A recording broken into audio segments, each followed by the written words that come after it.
México es considerado como uno de los países más corruptos del mundo. Así lo consta el Índice Global de Corrupción, elaborado por Transparencia Internacional, que cada año mide la percepción de corrupción en 180 países. En este indicador, México y por ende su gobierno ha empeorado significativamente. Ha pasado de ocupar la posición 103 en el 2015 a la 135 en el 2017, una caída de más de 32 lugares en solo 3 años. La corrupción no constituye una característica de identidad cultural, al contrario, constituye un agravio que indigna, que avergüenza a la mayoría de los mexicanos, quien cotidiana y directamente padecen los nocivos efectos de la corrupción. Para poner en perspectiva, México se ubica más de 100 lugares por debajo de los 2 países latinoamericanos mejor evaluados, Uruguay y Chile, que ocupan la posición 23 y 26 respectivamente. México es el país peor evaluado de los 35 países que conforman la Organización para la Cooperación y el Desarrollo. Es claro que un gobierno incapaz de combatir la corrupción se convierte en cómplice de la misma.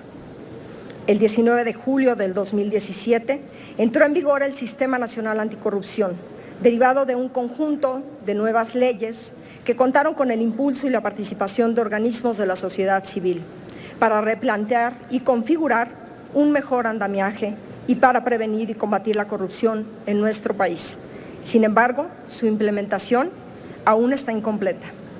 Desde el 2014, la Constitución Política prevé la figura de una Fiscalía Anticorrupción, instancia que desde entonces no ha contado con un titular y tampoco se han nombrado a los 18 magistrados especializados en materia de responsabilidades administrativas, como lo establece la reforma anticorrupción del 2016.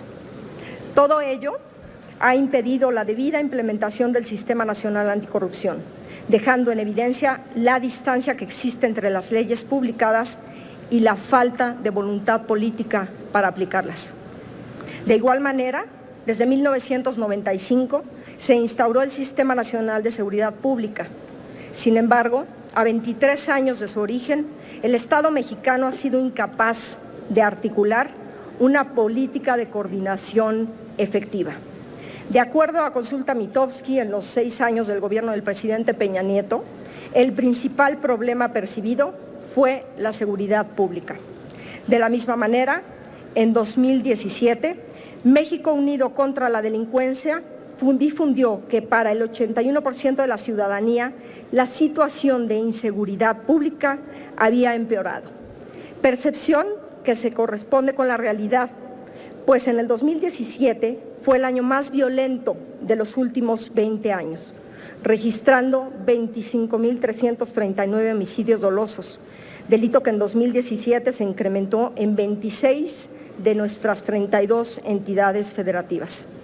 De acuerdo al reportaje Matar en México, impunidad garantizada, entre 2010 y 2016 fueron asesinadas 154.557 personas en nuestro país y en 95% de esos casos no hay un culpable sentenciado. También en los servicios médicos forenses y fosas comunes existen al menos 35.000 cuerpos de personas fallecidas sin identificar, según lo informó en abril del 2018 el subsecretario de Derechos Humanos de la Secretaría de Gobernación.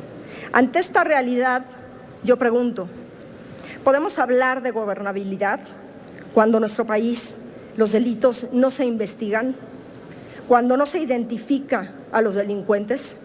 ¿Podemos hablar de gobernabilidad en un país en el que las madres, los padres, los hermanos buscan el paradero de más de 30.000 desaparecidos? La incapacidad de lograr seguridad y justicia se ha propuesto subsanar con la Ley de Seguridad Interior publicada el 21 de diciembre del 2017, instrumento que busca decretar la subordinación de las entidades federativas y municipios al Ejecutivo Federal, contraviniendo la soberanía de las entidades y autonomía municipales. Instrumento que en lugar de corregir, incentiva la continuidad de una estrategia de seguridad pública fallida, pues pospone la implementación de una política de seguridad integral de carácter civil y profesional, tal como lo establece nuestra Constitución.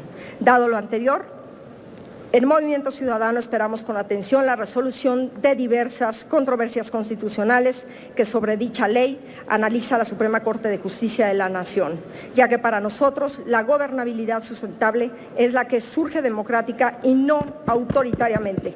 Continuamos en nuestra lucha porque la gobernabilidad se restituya a partir del combate a la corrupción, el respeto a los derechos humanos, la profesionalización de los cuerpos de seguridad pública y la autonomía de las fiscalías o procuradurías de justicia de todo el país.